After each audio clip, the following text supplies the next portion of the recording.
Војната во Украина е глобален конфликт, има опасност за целата планета од нуклеарна хаварија, вели лидерката на Украинската либерална партија Глас и пратеничка Кира Рудик на пресконференција пред македонските медиуми организирана од ЛДП.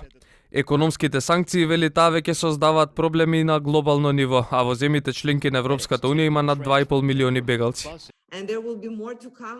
Во Европа има веќе повеќе од 2,5 милиони бегалци кои што се во земјите членки на Европската унија. И затоа потсетуваме дека овој конфликт не е локален, не е украинско-руски, туку носи глобални ризици.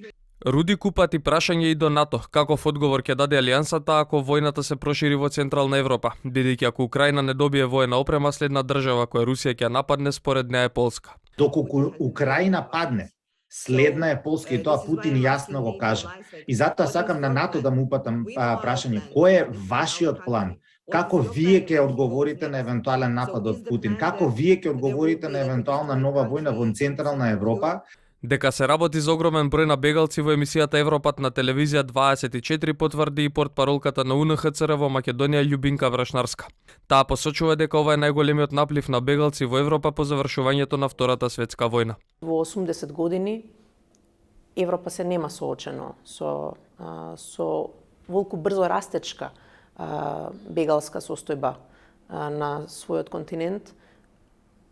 За помалку од 2 недели, речиси за 12 дена, практично веќе дојдовме до преку 2 милиони бегалци.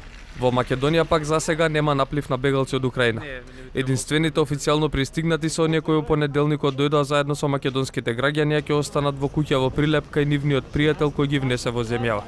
Македонија ги подготвува и своите сместувачки капацитети, бидејќи помеѓу лицата кои се пријавиле за помош во македонското МНР покрај македонци, има и мал број украинци кои бараат за солниште додека не заврши војната во нивната земја.